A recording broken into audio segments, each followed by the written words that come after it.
Hi guys, so today I wanted to talk about a pretty crucial question when it comes to recruiting. I really believe that this question confuses a lot of candidates, so I wanted to touch up on it. I have also seen a lot of YouTube videos on certain questions. I also look at, different questions and different recruiting topics and what, you know, questions to ask the employer or the company you're interviewing, or for that reason, what can the company ask you, right? Well, for the most part, I haven't seen what companies uh, uh, should or cannot ask you. So one of the questions that I really believe uh, that are kind of confusing to candidates, because when I always ask this question to candidates, I get a candidate, for the majority of the part, 90% of them always get this confused. So the question is, tell me about yourself, right? So when a hiring manager or recruiter, and normally should be the recruiter that is reaching out to you to make the first contact. As I mentioned in my previous video, that should be the proper process, right?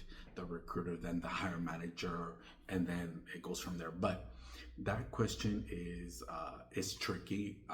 I myself have been, hey, so do they really want to know about me, my personal life, and how many kids I have? Am I married? Am I single? I mean, that is a very tricky question because it can almost seem as that's what they're asking. And the reason why they ask that, believe it or not, is to trick you into seeing if you are aware of what they're really wanting you to know. Remember, again, this is a business question. This is not a personal question. So one of the ways that I found myself realizing, hey, this is what they're asking me. This is what they really want to know. Is remember that when you're having a interview, it should never be a personal interview. Now, unless you decide to, as a candidate, if you choose to take the interview in a personable conversation uh,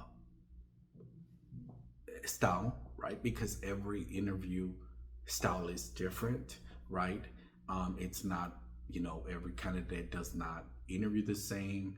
Every recruiter does not interview this. I mean, the list goes on. But for the most part, what you want to understand is that you should not be discussing anything about your personal life unless you choose to. If a recruiter asks you about your personal life or this and that is illegal to do. They should never do that. I've seen that happen. I've been asked by recruiters about my personal life, and to be honest with you, you don't have to choose to share that. What I do is I'm not rude about it, right? I share, right, but not too much. So you don't want to, and for the most part, um, if I already know a candidate, right? If I've already have a relationship with the candidate, then I see why I would probably ask him, hey, so do you, in that instance, yes. But if you have a recruiter that is trying to be biased about everything, or a hiring manager, you want to make sure you keep it at a minimum, that particular answer, because of the fact that you don't want any biases towards you, and they could determine whether to reject you or move you forward, right? You don't want anything to affect you in that sense. So again, answering that question, it should only be, again, business related, because it's an interview, right? So you're trying to get the job, you want to get the job, so you want to make sure that you let them know, hey, so again, they're gonna say, hey, so tell me about yourself, or tell me more about yourself, and they can just kind of like change it in a different way, right? And so you're going to tell them, well, you know, you should have your resume next to you so you can explain the jobs and going in, category and I would always do from the oldest to, or the newest to the oldest. Always, that's always a good format, um, because that's a more relative, or relatable experience that you should be talking about and touching up on. Those are the ones that they're more interested in. If they ask or you hear them talking about certain things you might not have, you can then speak about, oh well, there's other things this is where I have that experience in an X company, and this is where I can be used by your company because I do have that experience, right? It's been a few years, but anyway, but that's where you would go there. I remember in my previous video, I talked about you should never talk about more than 10 years of past your employment, and that also goes on your resume. Only 10 years should be on there, unless the company asks for that. But the norm is 10-year standard to discuss. Now, so obviously, some of you don't have 10 years tenure because you're just starting your career, you're at school. You know, we all have to, work from the bottom up, right? We all have to gain our experience somewhere. So you're going to answer that question by letting them know, as I mentioned, you're going to go from the newest job to the oldest, and 10 years should be it. And let them know before that, actually, you should let them know you're kind of like your intro that you have on your resume, kind of like your what you give your substance as far as this is what I've done in previous companies, and this is what I want to focus in my next step, right, in my next career.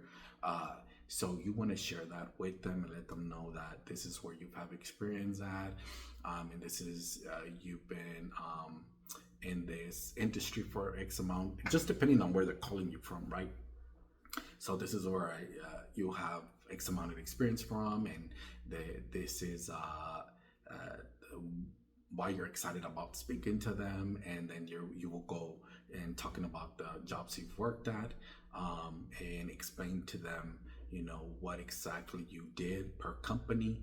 Now, what you want to do also is, because most recruiters are always in a rush, for the majority of them that are calling you, you're on a time crunch.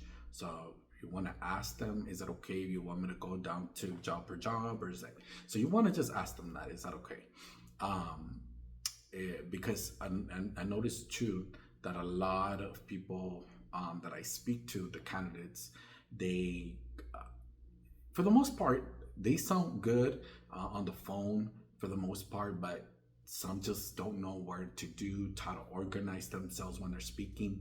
So you want to have some type of organization, because if you're speaking, you start from A to Z, and then you go back to A and B. It's very confusing in our ears, and that is actually a red flag to let us know, hey, this person does not know how to communicate and be organized. So you want to make sure you focus on some type of format. Write it down, right? It's not that hard. It's not that difficult. I had to learn all of this, to be honest with you. Some of these things I wasn't aware of, but you learn, as you go. And just being able to speak to thousands of candidates, I was able to pick up on all of these kind of do's and don'ts. But make sure you let the recruiter know, hey, is this good what I just explained to you? Is this enough? Do you want me to share more? The recruiter should always, normally they would say, no, I think you shared enough. And they'll go and ask another question. Now, if you do get recruiters, because they will say, well, can you expand on this? Or can you talk to me about this? Or can you, because they want to most likely have found a job that you have more experience on the current role you're applying to or interviewing to. And so they want to know a little bit more of details as to, hey, so give me that experience that because you're applying to this job, and I see you worked at X company. Could you tell me what uh, what did you do there, and what where did you get the similar experience from getting working at this current company? Why do you want to work here? And so you can explain to them. That's when you go from there. But again, this is a very tricky question. Tell me about yourself. This can be almost seeming like a personal question. You're not in a dating. It's not a dating questionnaire, and it should never be personal. Remember that. Now, you will get recruiters that use this question to see what you will share. And a lot of candidates do overshare. A lot of candidates overshare. Um, and so you need to stop that because you want to just keep it business level, because that lets the recruiters know, okay, they know how to handle business, they are stuck to the business. Now, you do want to make it personable, right? Now, for the most part, some recruiters are not going to want to get personal with you, or in that sense. And I've had many recruiters where they're just not really into it, and it's fine because most recruiters are just wanting to, get on to the next call and move on, and do their work and just get on with it. But which is just more robotic than anything else. I don't like to be so robotic. I mean, I do like to, get to know my candidates and really, share with them anything that they need to know, right? So I do think that, you being transparent as who you are as a recruiter and making yourself more human, right? Than robotic. I think that's my route. It has always been my route. Again, to each his own, but that's how I've been successful, because when I speak to candidates know that, hey, they're speaking to someone that actually really genuinely cares for them and does want the best interest. Because then remember, when you're recruiting, you're selling the company and to the candidate, and vice versa, right? The candidate is selling themselves to the company, right? So the recruiters have to participate and doing it, the two parts, right? Where we have to, and when I sell, I mean we have to do. I don't care what anyone thinks or says. At the end of the day, recruiting is sales. We have to. You're selling the companies. What are your benefits that you're getting? Why do you want to work here? And I've spoken to, and that's going to be another topic that I'm going to get into, because I didn't like something that happened. But remember, I'm not going to name names or company. I'm just going to bring up something that there's always like a disconnect, right? And the reason why that is because you're not really passionate in recruiting. There's recruiters that are not passionate at all. You could be your supervisor, your managers, your hiring managers that really don't understand. And when you study this, when you've worked various industries, and honestly, it really is that we're persuading the candidate to get into the company, and the company is doing the same, right? We're trying to sell off the company's attributes. I don't care how you look at it or what you think about it. That is what we're doing. I mean, that is the real aspect of it. It's not about, hey, you want to work here? You think you want to work here? You applied. I think you want to work here. No, it's not about that. Because if someone applies, I mean, you guys constantly apply to jobs, so we all do. But at the end of the day, it comes down to, what are we going to get out of this company? Why are we benefiting from this company? If you just need a job, you want a job, right? But at the end of the day, once you get into that job, you'll realize, hey, maybe this company's not for me, right? But then it'll be too late, right? But again, I just wanted to share that with you guys. Don't get that question mixed up. Remember, it's not a personal dating question. It's more of a business. So remember, anything related to interviewing, put your business hat on, but speak in a way where you feel good about yourself and you're confident, right? That's another thing that we need to discuss about confidence over the phone. And especially when we're doing a video. Remember, I just started my video, so yeah, I've been, trying to get on this, get a little better, because maybe I blink too much, just because I'm nervous, but it's okay. I still gonna do it. It doesn't matter what anybody says, honestly. But again, because I want to help people, and that's my goal. But guys, you guys take care. Please subscribe, and share the video if it's helpful to anyone that you know might benefit from it. But I appreciate you guys. Thanks. Bye.